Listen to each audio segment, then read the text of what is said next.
You know how sometimes you look at something completely familiar, something you see every single day, like the moon up there, or maybe the buildings on your street, and suddenly you get this weird thought like, is that actually real?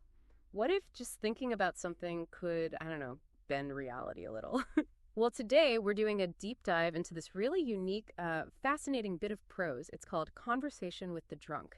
And our mission really is to unpack this story, explore its strange encounters, its super vivid and kind of unsettling imagery, and the big questions it makes you ask about, perception, imagination, and what it even means to see the world. So get ready. It's quite a journey. It's personal, but also pretty disorienting. Yeah, and what's so interesting, I think, about this source is it's really not just a story, is it? It's more like an exploration of a mind interacting with, well, maybe even creating its surroundings. Right from the start, it pulls you in, makes you question how you understand reality. It sort of sets up this idea that maybe the internal world isn't just reflecting the external, but maybe dominating it. This dive will definitely push us to think about those lines, how fluid they are. Okay, so let's dive right in. The narrative kicks off pretty simply. The narrator, we don't get his name, he just steps out his front door. He says he's ambushed by the sky, with its moon and stars and sweeping vault. And also by the ordinary stuff, the ring square with its town hall, its church, and its Virgin Mary on her column. Sounds pretty normal, right? A typical evening scene. Seems that way at first, yeah. But then, boom, his internal monologue just takes this sharp, almost confrontational turn. He doesn't just look at things, he challenges them. He basically asks them, what are you all doing pretending to be real? You're trying to make me feel unreal, standing there on the pavement. And then he drops this bombshell claim. The sky, he says, was real once. But the ring square never has been, not for him. That's a huge statement right at the beginning. It really is. It's striking, isn't it, how he seems to live in this radical kind of subjective reality where just observing things changes them, almost dissolves them. He even feels superior, saying, you are all still superior to me, but only when I leave you in peace. Like his attention is dangerous to them. And he has this almost magical way of renaming things. The moon becomes a forgotten paper lantern in a strange color. The Virgin Mary statue is the moon that sheds yellow light. He's stripping away their agreed-upon reality, asserting his own definition. It's almost like he's casting a spell with words. Exactly. And then it gets even weirder. He notices the strange effect of his own thoughts. He says, it really seems to do you no good when someone thinks about you. Your courage and your health start waning. And he sees it happen. The wind gets quiet. The cottages look pounded down. And that line separating them from the ground just vanishes. It's like his thoughts aren't just thoughts. They're a physical force. It throws you right into this really disorienting feeling, doesn't it? It forces you to ask, okay, is he just distorting things with this powerful imagination? Or is he maybe tapping into some hidden truth about how existence works? That our act of observing, of naming, actually does something to the world, maybe even weakens it. That idea that your thoughts can erode reality. That's pretty potent. So after all this intense mental wrestling with reality, what does he do? He makes the sudden physical move. He broke into a run, runs around the big square 3 times, unhindered, describes it like it's nothing, effortless, then keeps going toward Emperor Charles Street, no slowing down, no feeling tired. And we get this weird dreamlike detail, too, about his shadow running beside him, smaller than I, along the wall as if in a ditch. It's very visual. That sudden burst of activity right after all that heavy thinking, it's really significant, I think. Is it like an escape? Yeah. Trying to run away from the reality he's dissolving? Or maybe he's searching for something solid, something that can resist his thoughts. Or maybe it's just him sinking deeper into this altered state where, the normal rules of physics don't seem to apply anymore. This shift is so abrupt, it really keeps you guessing. Yeah, the suspense definitely builds. He's running, passes the firehouse, and then hears a noise coming from this small ring. He goes towards it.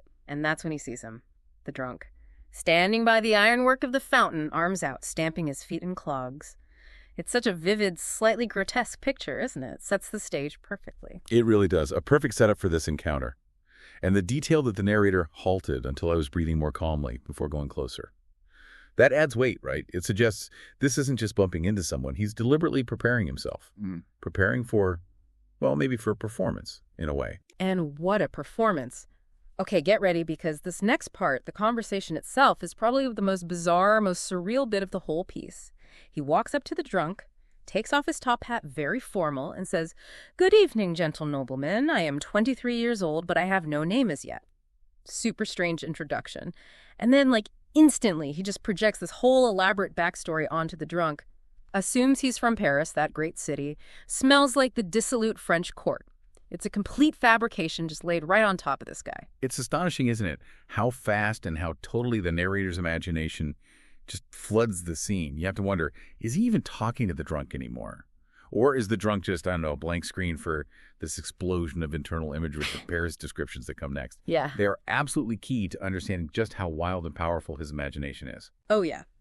He launches into this incredibly detailed picture of Paris, describes great ladies on a terrace, turning ironically at their narrow waists, their dresses trailing in the garden sand.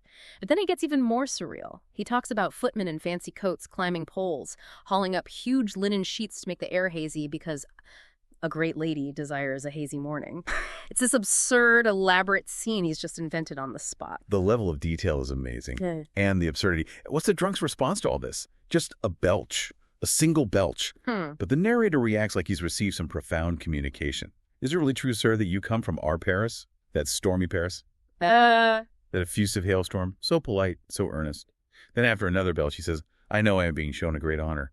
The gap between the narrator's world and the drunk's reality is just vast. It's almost funny, but also deeply weird. And he's not done. He keeps asking questions, painting this even more fantastical Paris. A sky that's fleeting blue with little white heart-shaped clouds that are pasted on, and a waxworks museum filled only with trees hung with name plaques of famous heroes, criminals, lovers. It's like he's building this impossible city right there in his mind. Right. And here's where his internal logic gets really interesting. He suddenly exclaims, and now this news, this blatant pack of lies, like he's contradicting himself. But then he immediately dives back into more strange descriptions, as if the lies are just another, maybe even truer layer of his reality. He talks about chaotic Paris streets, accidents, people gathering, panting, but then being incredibly polite, apologizing, offering lunch invitations. My name is Jerome Faroche Grocer. Please allow me to invite you for lunch. It's this mad mix of chaos and oddly specific social niceties. He finally wraps up this Parisian fever dream with one last image. 2 carriages stop, footmen open doors, and 8 noble Siberian borsos. These huge dogs leap out and run across the street. And people supposedly say those are just young Parisian dandies in disguise. So this mix, right, the mundane, the fantastical, the blatant lies that he then describes like truth.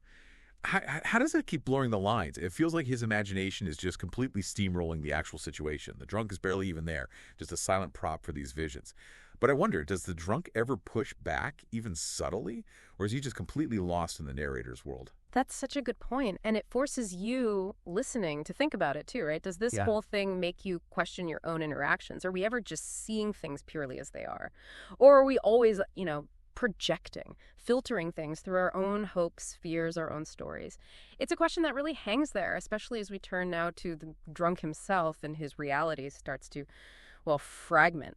So after this huge outpouring of Parisian fantasy, the narrator goes quiet, and the focus snaps back to the drunk's actual physical state.